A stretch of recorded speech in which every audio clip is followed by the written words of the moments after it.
Good afternoon. My name is Toumanda, and I feel privileged to be here today as a representative of the New South Wales Aboriginal Land Council Youth Advisory Committee for the Mid-North Coast. I'd like to thank everyone who has supported me in being here today, my beautiful parents, grandparents, and family, our team leader Sarah and the team, and Councillor Peter Smith and Marsha Rennie. I'd like to pay my respects to the traditional custodians of this land, the Gadigal people of the Eora Nation, and pay my respects to our elders, past and present, for they hold the wisdom and guidance that will carry us forward of our beautiful culture and keep it strong. I'd also like to acknowledge all those who have come from country far and wide today. I'd like to pay my respect to the representatives from the Jali Local Aboriginal Land Council who are here at Black Parliament today, travelling down from the North Coast. I admire their resilience and strength following the devastating floods in the North Coast area around 2 years ago.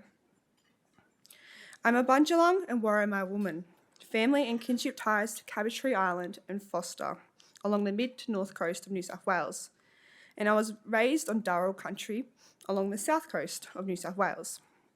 My family ties are the Bolts, Simons and Donovans, this being on my mother's side of the family, but I live in two worlds. On my father's side, I share Scandinavian heritage.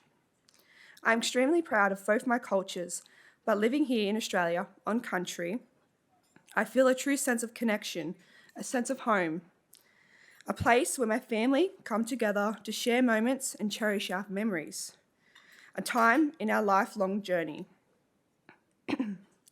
Country is where I walked alongside my elders, learnt from them, listened to their guidance, and decided to go forth and make them proud.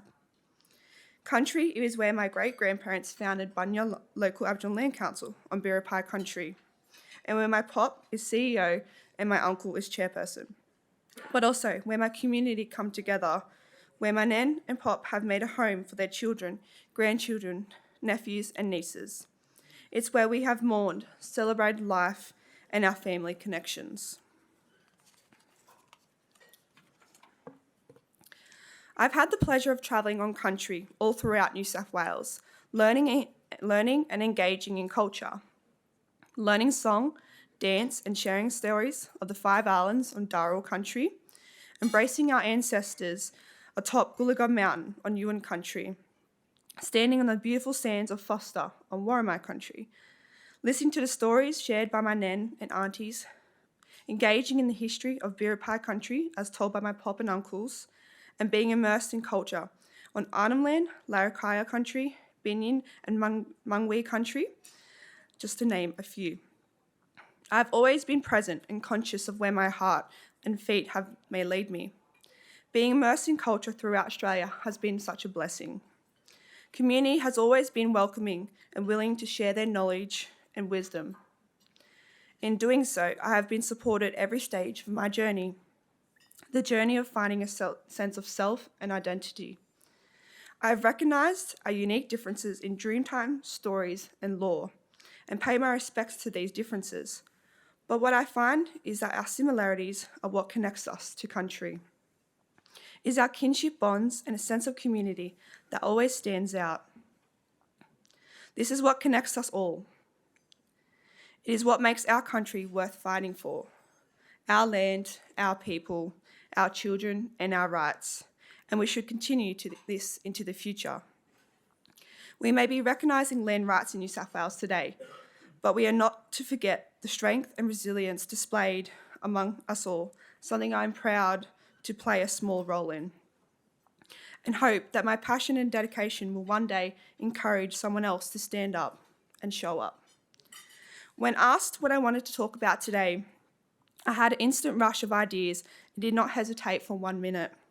I wanted to talk about how my family and legacy can be a path to future continuance of strength, conviction and determination in carrying on the torch and leading the way in land rights, and how the youth of today have been guided their entire life, surrounded by support and love from their elders, showing them how to stand up and be strong just as they are. When I asked some of my family what their thoughts were on how legacy plays a role in the continuance of land rights, they replied with words of strength, family bonds, and identity, drawing attention to how we as a family and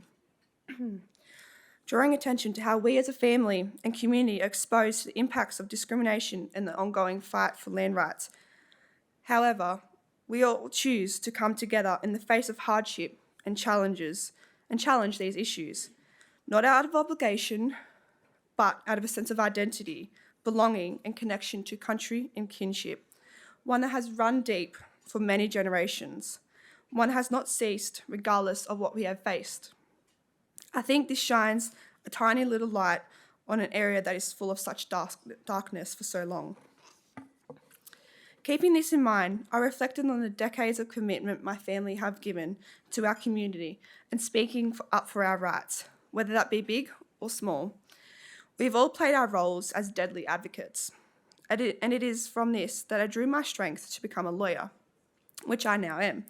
It's given me a chance to use my knowledge and passion to make a difference in our community. My time on the local Aboriginal Advisory Committee and the New South Wales Aboriginal Land Council Youth Advisory Committee has given me that platform.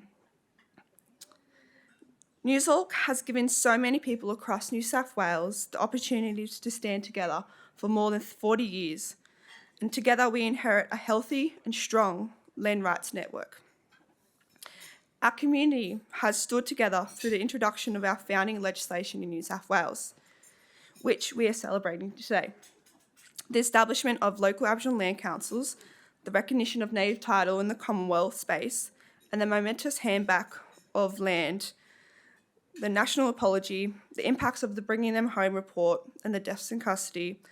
And despite this, through all these triumphs and challenges, the trend and shift towards reconciliation began to come to fruition.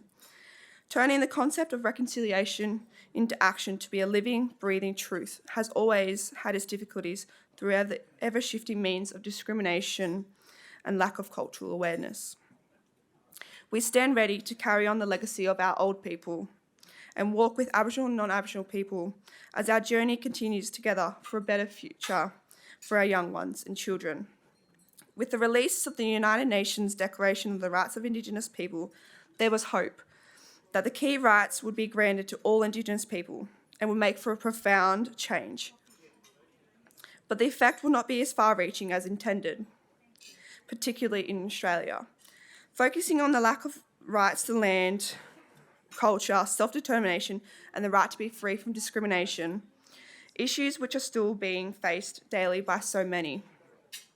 It is because of these challenges that generation after generation have had to endure the hardship, the hurt and pain caused, and yet be strong enough to face it head on.